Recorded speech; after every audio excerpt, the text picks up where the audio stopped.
Wih, halo semuanya, balik lagi di channel Yohanedi. Senang banget deh bisa ketemu kalian lagi, karena hari ini kita bakal bahas sesuatu yang super duper seru. Bener banget, karena di channel ini kita mau buktiin satu hal. Belajar sejarah itu ternyata seru dan asik banget. Pokoknya buang jauh-jauh deh pikiran kalau sejarah itu ngebosenin. Oke, sekarang aku mau kalian coba bayangin sesuatu. Pernah nggak sih kepikiran, dulu di Indonesia ada sebuah kerajaan yang jadi penguasa laut, terus jadi semacam pusat perbelanjaan dunia, sekaligus universitas paling top pada zamannya. Kebayang nggak? Satu kerajaan, tapi punya 3 peran super keren itu. Kira-kira kerajaan apa ya? Dan jawabannya adalah, jeng jeng jeng, Kerajaan Sriwijaya. Lihat deh peta ini. Di masa jayanya, wilayah kekuasaan itu, luas banget guys. Hampir seluruh Asia Tenggara dikuasai sama mereka. Gila kan? Ini beneran superpower dari Nusantara. Oke, sekarang kita masuk babak pertama. Superpower kuno yang terlupakan. Yup, kita bakal telusuri gimana sih ceritanya kerajaan sekeren ini bisa, sempat hilang dari sejarah sampai akhirnya ditemukan lagi. Ini kayak cerita detektif. Beneran loh, kerajaan sehebat ini namanya tuh kayak lenyap di telan bumi selama ratusan tahun. Nggak ada yang tahu. Sampai akhirnya di tahun 1918, seorang sejarawan dari Prancis namanya Georges Coedes berhasil nemuin kepingan-kepingan puzzle sejarah dan nyatuin semuanya. Wah, tanpa dia, mungkin sampai sekarang kita nggak bakal pernah tahu kalau dulu ada kerajaan sekeren Sriwijaya. Nah, petualangan mereka tuh dimulai dari sini. Jadi di tahun 671, ada biksu dari Tiongkok namanya I Ching. Dia datang ke sebuah kerajaan super kuat yang dia sebut Shilifoshi. Terus beberapa tahun kemudian, di 682, rajanya Dapuntahiang memulai sebuah perjalanan yang epik banget. Dan perjalanan inilah yang akhirnya dicatat di Prasasti Kedukan Bukit, yang jadi semacam akta kelahiran kerajaan Sriwijaya. Dan ini dia nih kutipan langsung dari prasastinya. Coba dengerin. Dapuntahiang berangkat naik perahu untuk sebuah perjalanan suci. Tapi eits, tunggu dulu. Dia bawa 20.000 tentara. Ini bukan piknik guys. Ini jelas sebuah ekspedisi militer yang masif banget. 20.000. Coba bayangin deh. Itu tuh kira-kira sama kayak jumlah penduduk satu kota kecil zaman sekarang. Dan ini di tahun 682 Masehi loh. Gila, kebayang gak sih ramenya kayak apa? Ini bukti kalau dari awal berdiri aja, Sriwijaya itu udah punya kekuatan yang gak main-main. Oke, kita lanjut ke babak kedua, jalur tol laut dunia. Nah, di sini nih, kita bakal bongkar apa sih rahasia kekayaan Sriwijaya yang luar biasa banget itu? Dari mana duitnya? Jadi, kunci utamanya itu ada di satu kata, entrepot. Apaan tuh? Gampangnya gini, Sriwijaya itu pelabuhan super sibuk, tempat semua barang dari seluruh dunia dikumpulin, disimpan, terus diekspor lagi. Mereka itu kayak jadi gerbang tol di jalur laut paling strategis antara India dan Tiongkok. Semua kapal yang mau lewat ya harus ngetap dulu di sini. Mau nggak mau harus bayar pajak dan dagang di pelabuhan mereka. Cerdas banget kan? Dan ini dia nih, the money spotnya. Lihat deh, mereka nguasain Selat Malaka sama Selat Sunda. Dua selat ini tuh kayak jantungnya perdagangan dunia zaman dulu.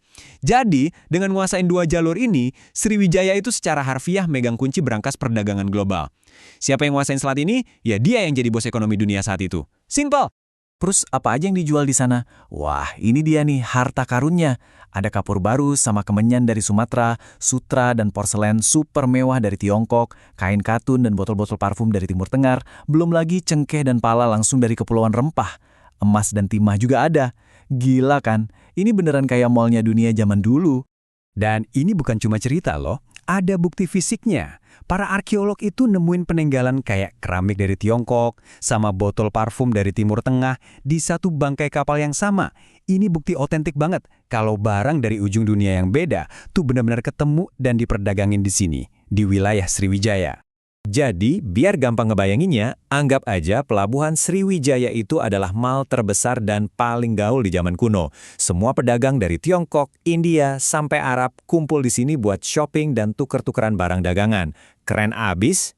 Nah, sekarang giliran kalian nih buat berimajinasi.